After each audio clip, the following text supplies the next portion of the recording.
On continue à réviser votre prononciation. De toute façon, il n'y a qu'avec la régularité qu'on va pouvoir vraiment s'améliorer en anglais, ok? Do you know why? Because repetition is the mother of all learning.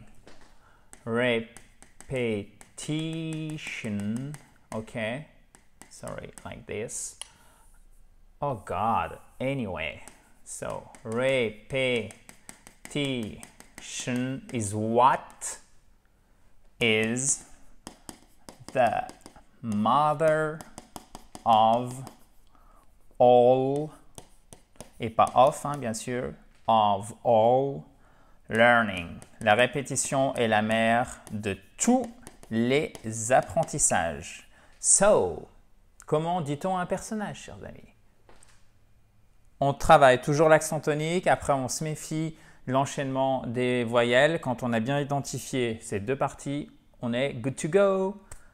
On est prêt à faire les choses correctement. A character, care-actor, a care-actor, character, a character. Donc on a notre accent tonique ici, care-actor, faut bien faire le en American English. Character. C'est pas un caractère, d'accord? Au sens trait de personnalité ou un ensemble de traits de personnalité, c'est bien le personnage. Then we have une expression, excusez-moi, je m'embrouille dans les fils, idiomatique. Donc là, entre guillemets, ce qui est complexe ou ce qui pourrait éventuellement poser problème, c'est l'enchaînement de voyelles, surtout ici. Ok? Et là, est-ce qu'on dit I ou est-ce qu'on dit A? Comment on fait? Donc, idiom, ok? Et là, vous voyez qu'on prononce le I, le D ensemble et pas le I tout seul. Donc, ça nous donne idiom, an idiom, an idiom, an idiom, sans mettre le H. Et le fait de bien prononcer ensemble dans une même syllabe la première voyelle avec la première consonne, ça vous évite de rajouter un H qui n'est pas voulu et qui n'a pas à être présent avant de prononcer le I. Ok? C'est pas idiom, c'est idiom, idiom. Ok? C'est donc une expression idiomatique. On dit même en français un idiome, mais je trouve que l'expression idiomatique c'est peut-être plus compréhensible au sens de authentique. Vous l'avez compris, chers amis.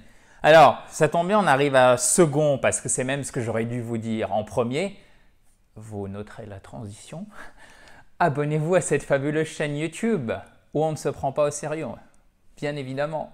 Donc cette fabuleuse, permettez-moi du coup de rephrase, de reformuler. Fabulous YouTube channel by clicking on the red button which is down there.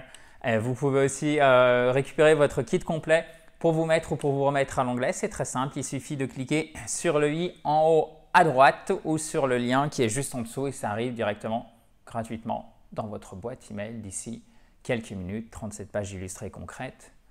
Profitez-en. Second,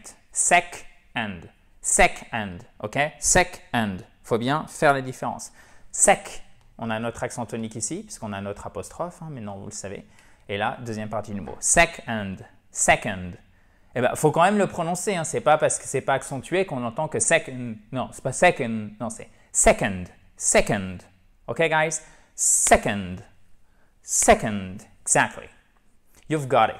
Alors, parfois celui-ci, vous entendrez financial, ok? Vous entendrez un simple, si je dis pas de bêtises parce que j'ai pas l'habitude de le prononcer comme ça, un simple E atténué, d'accord? Financial. Moi, je préfère financial, même si évidemment, on a notre accent tonique ici. Financial, ok? Financial. Et c'est pas financial, mais bien financial. On a bien notre accent tonique ici. Comme d'habitude, là, c'est vraiment l'exemple emblématique, c'est l'accent tonique qui va faire the whole difference. Toute la différence. Ok, guys? Oh God, anyway. The whole... D'ailleurs, on le voit. Yeah, right here. The whole difference. Alors, justement, comment on va prononcer entier? Ça fait toute la différence au sens de ça fait entièrement la différence.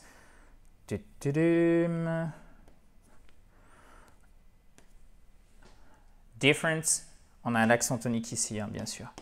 Ok, guys, et là, on ne prononce pas le W.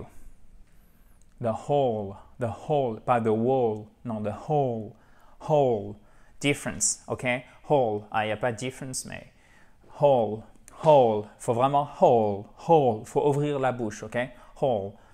Celui-ci, il est hyper trompeur, donc c'est pour ça que je vous l'ai mis, d'accord? C'est quand même un immense pays, c'est en train de devenir une grande puissance économique, donc vous allez le retrouver, passer un moment ou un autre, même si vous voyagez, etc.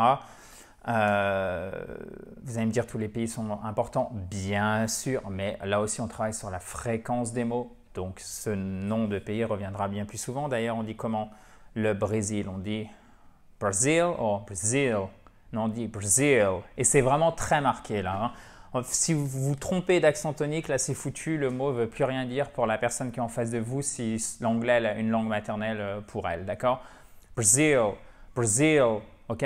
Brazil. Okay, guys, this is super important, ok?